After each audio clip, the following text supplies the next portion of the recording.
അസ്സലാമു അലൈക്കും. അച്ചൂസ് ടൈമിൻ്റെ പുതിയൊരു വീഡിയോയിലേക്ക് എല്ലാവർക്കും സ്വാഗതം. ഇന്ന് നമ്മളൊരു അടിപൊളി റെസിപ്പിയാണ് കാണിക്കാൻ പോകുന്നത്. ഇഫ്താറിൻ്റെ സമയത്തൊക്കെ സെർവ് ചെയ്യാൻ പറ്റിയിട്ടുള്ളൊരു സ്പെഷ്യൽ ആയിട്ടുള്ള ഐറ്റമാണിത്. ഇഫ്താർ ടൈമിൽ മാത്രമല്ല, നമുക്ക് ഡിന്നറിനും ബ്രേക്ക്ഫാസ്റ്റിനും ഒക്കെ കഴിക്കാൻ പറ്റിയിട്ടുള്ള മലബാറിൻ്റെ സ്വന്തം മീൻ ഇഡലി പത്തിരിയാണ് ഇന്ന് തയ്യാറാക്കാൻ പോകുന്നത്. ഇതിന് ഒട്ടും ഓയിലൊന്നും ആവശ്യമില്ല. നമുക്ക് ഇഡലി തട്ടിൽ വേവിച്ചെടുക്കുകയാണ് ഇത് ചെയ്യുന്നത്. അപ്പോൾ എങ്ങനെയാണ് ഇത് തയ്യാറാക്കി എടുക്കുന്നത് എന്ന് നോക്കാം. ഈ ഒരു ഇഡലിപ്പത്തിരി തയ്യാറാക്കാൻ വേണ്ടിയിട്ട് 250 ml 2 കപ്പ് ജീരകശാല റൈസ് എടുത്തിട്ടുണ്ട്. ഇതില്ലാന്നുണ്ടെങ്കിൽ ബസ്മതി റൈസ് ആയാലും മതി. കൂടുതൽ ടേസ്റ്റി ആയിട്ട് കിട്ടുക ജീരകശാല വെച്ച് ചെയ്യുമ്പോഴാണ്. ഇനി ഇത് നന്നായിട്ട് കഴുകിയതിന് ശേഷം 3 മണിക്കൂർ കുതിർക്കാൻ വേണ്ടിയിട്ട് ഒരു സൈഡിലോട്ട് മാറ്റി വെക്കുക. അരി കുതിരാൻ വെച്ച് ഈ ഒരു സമയത്ത് തന്നെ ഫില്ലിങ്ങിന് ആവശ്യമായിട്ടുള്ള മീനൊന്ന് മസാല പുരട്ടി വെക്കുക. അതിന് വേണ്ടിയിട്ട് 3 പീസ് അയക്കൂറ എടുത്തിട്ടുണ്ട്. ഇനി ഒരു പാത്രത്തിലോട്ട് 2 ടീസ്പൂൺ മുളക് പൊടി, 1/2 ടീസ്പൂൺ മഞ്ഞൾപ്പൊടി, 1/2 ടീസ്പൂൺ കുരുമുളക് പൊടി, ആവശ്യത്തിനുള്ള ഉപ്പ് ഇവ ഇട്ട് കൊടുക്കുക. ഇതിലോട്ട് ഒരു ചെറുനാരങ്ങയുടെ പകുതി നീര് ഒഴിച്ചു കൊടുക്കുന്നുണ്ട്.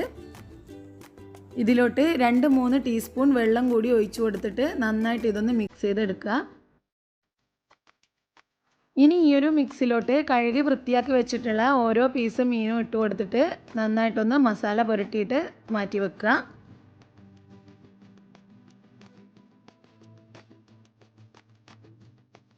ഇനി നേരത്തെ കുതിർത്ത് വെച്ചിട്ടുള്ള അരി ഒന്ന് അരച്ചെടുക്കണം. അതിന് വേണ്ടിയിട്ട് മിക്സിയുടെ ജാറിലോട്ട് പകുതി അരി ഇട്ട് കൊടുക്കുന്നുണ്ട്. അതിലേക്ക് 1/2 കപ്പ് ചിരകിയ തേങ്ങ ചേർത്ത് കൊടുക്കുക. ഒരു കോഴിമുട്ട പൊട്ടിച്ചൊഴിച്ച് കൊടുക്കുന്നുണ്ട്. നല്ല സോഫ്റ്റ് ആയിട്ടുള്ള പത്തിരിയാണ് വേണ്ടതെങ്കിൽ ഇതിലേക്ക് 1/2 കപ്പ് ചോറ് കൂടി ചേർത്ത് കൊടുക്കുക. ഞാനിപ്പം ചോറ് ചേർക്കുന്നില്ല. ഇനി ഇതിലേക്ക് ആവശ്യത്തിനുള്ള ഉപ്പ് ചേർത്ത് കൊടുക്കുക. നല്ല ലൂസായിട്ടുള്ള ബാറ്ററായിട്ടാണ് ഈ ഒരു അരി നമ്മൾ അരച്ചെടുക്കുന്നത്. അപ്പോൾ അതിന് ആവശ്യമായിട്ടുള്ള അത്രയും വെള്ളം ചേർത്ത് കൊടുക്കുക. ഈ ഒരു കൺസിസ്റ്റൻസിയിലാണ് അരച്ചെടുത്തിട്ടുള്ളത്. ഇനി ഇതൊരു പാത്രത്തിലോട്ട് ഒഴിച്ചു കൊടുത്തിട്ട് ബാക്കിയുള്ള അരിയും കൂടി ഇതുപോലെ അരച്ചെടുത്ത് കൊണ്ടുവരിക.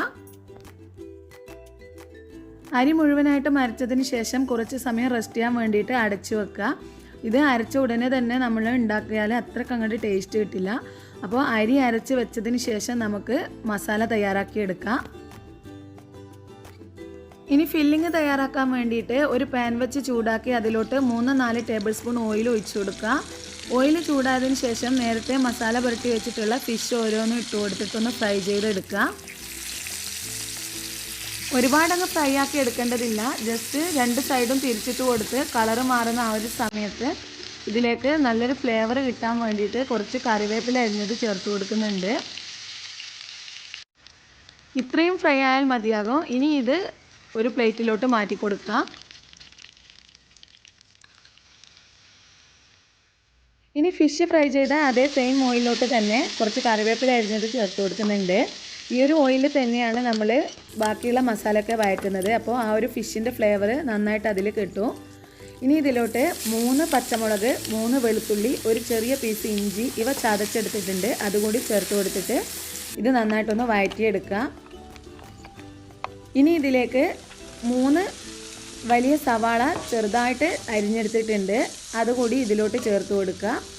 ഇതിലോട്ട് ആവശ്യത്തിനുള്ള ഉപ്പ് കൂടി ചേർത്ത് കൊടുത്തിട്ട് ഈ ഒരു സവാള നന്നായിട്ടൊന്ന് വഴറ്റിയെടുക്കുക. സവാള നന്നായിട്ട് വാടി വരുന്ന ഈ ഒരു സമയം കൊണ്ട് നേരത്തെ ഫ്രൈ ചെയ്ത് വെച്ചിട്ടുള്ള ഫിഷ് ഇതിൻ്റെ മുള്ളൊക്കെ കളഞ്ഞതിന് ശേഷം നന്നായിട്ട് ഇത് കൈകൊണ്ട് നുറുക്കിയെടുക്കുക.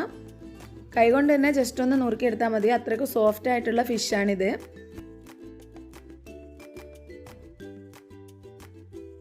ഈ ഒരു തരത്തിൽ ചെറിയ കഷ്ണങ്ങളായിട്ട് നുറുക്കിയെടുക്കുക. സവാള നന്നായിട്ട് വാടി വന്നിട്ടുണ്ട്. ഇനി ഇതിലേക്ക് പൊടികൾ ചേർത്ത് കൊടുക്കുക.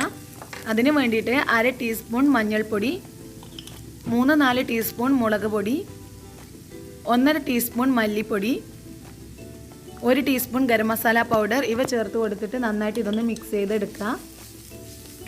ഈ ഒരു പൊടികളുടെ പച്ചമണം മാറിയതിന് ശേഷം ഇതിലേക്ക് കട്ട് ചെയ്ത് വെച്ചിട്ടുള്ള ഫിഷ് ചേർത്ത് കൊടുത്തിട്ട് നന്നായിട്ട് എല്ലാം കൂടി മിക്സ് ചെയ്തെടുക്കുക. ഇതിപ്പോൾ അയക്കൂറക്ക് പകരം വേണമെന്നുണ്ടെങ്കിൽ നമുക്ക് ചിക്കനോ ബീഫോ ചെമ്മീനോ ഒക്കെ വെച്ചിട്ട് ചെയ്യാവുന്നതാണ്. ഈ ഒരു ചിക്കനേക്കാളും ബീഫിനേക്കാളും ഒക്കെ ടേസ്റ്റായിട്ട് എനിക്ക് തോന്നിയിട്ടുള്ളത് ഫിഷ് വെച്ച് ചെയ്യുമ്പോഴാണ്. അയക്കൂറ, അയില, ചെമ്മീൻ ഇതൊക്കെ വെച്ച് ചെയ്യുമ്പോൾ കൂടുതൽ ടേസ്റ്റി ആയിട്ട് തോന്നിയിട്ടുണ്ട്. അതൊക്കെ ഓരോരുത്തരുടെ ഇഷ്ടത്തിനനുസരിച്ചിട്ട് ചിക്കനോ ബീഫോ ഒക്കെ വെച്ച് കൊടുക്കാവുന്നതാണ്. ഇനി ഇതിലേക്ക് കുറച്ച് മല്ലിയില അരിഞ്ഞതുകൂടി ചേർത്ത് കൊടുത്ത് എല്ലാം കൂടി മിക്സ് ചെയ്തതിന് ശേഷം സ്റ്റൗ ഓഫ് ചെയ്യാം. ഇനി ഈ ഒരു ഇഡ്ഡലിപ്പത്തിരി തയ്യാറാക്കാനായിട്ട് ഇഡ്ഡലി തട്ടിൽ കുറച്ച് ഓയിൽ ബ്രഷ് ചെയ്ത് കൊടുക്കുന്നുണ്ട്. തട്ടിൽ നിന്നും ഈ ഒരു പത്തിരി പെട്ടെന്ന് വിട്ട് കിട്ടാൻ വേണ്ടിയിട്ടാണ് ഇതുപോലെ നെയ്യ് തൂവി കൊടുക്കുന്നത്. ഇനി ഇതിലോട്ട് 1/4 ഭാഗത്തോളം നേരത്തെ അരച്ചു വെച്ചിട്ടുള്ള ആ ഒരു അരി ഒഴിച്ചു കൊടുക്കുക. ഇതിൽ മുഴുവനായിട്ട് ഒഴിച്ചു കൊടുക്കരുത്, അപ്പോൾ ഇത് പെട്ടെന്ന് വെന്ത് കിട്ടില്ല. ഇത്രയും മതിയാകും. ഇനി ഇതിലേക്ക് നേരത്തെ തയ്യാറാക്കി വെച്ചിട്ടുള്ള ആ ഒരു ഫിഷിൻ്റെ ഫില്ലിങ് ഇതിലോട്ട് ഇട്ട് കൊടുക്കുക. നമുക്ക് എത്രയാണോ ആവശ്യമുള്ളത് അത്രയും ഫില്ലിങ് വെച്ച് കൊടുക്കുക.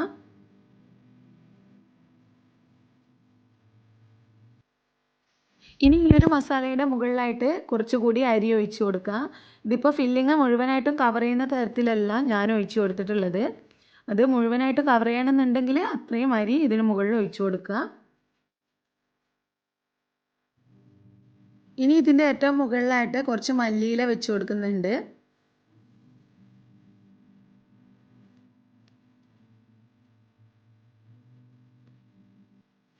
ഇനി ഇതിന് മുകളിലായിട്ട് അടുത്ത ഇഡ്ഡലി തട്ട് വെച്ച് കൊടുക്കുക. സെയിം നേരത്തെ ചെയ്തതുപോലെ തന്നെ ഓരോന്നിലും ഓയിൽ ബ്രഷ് ചെയ്ത് കൊടുക്കുക. എന്നിട്ട് 1/4 ഭാഗത്തോളം അരി ഒഴിച്ചതിന് ശേഷം വീണ്ടും മസാല ഇട്ട് കൊടുക്കുക. എന്നിട്ട് അത് ആ ഒരു ലെയർ കവർ ചെയ്യുന്ന തരത്തിൽ വീണ്ടും അരി ഒഴിച്ച് കൊടുക്കുക. എന്നിട്ട് മല്ലിയില വെച്ചിട്ട് ഡെക്കറേറ്റ് ചെയ്തെടുക്കുക.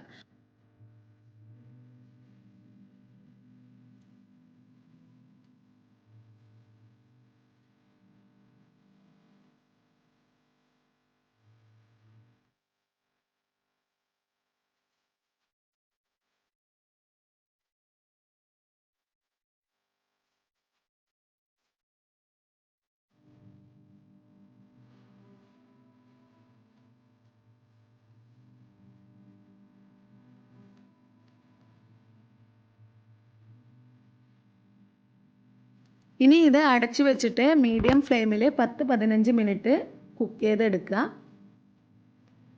10-12 മിനിറ്റ് കൊണ്ട് തന്നെ ഇത് പെട്ടെന്ന് തയ്യാറായി കിട്ടിയിട്ടുണ്ട്.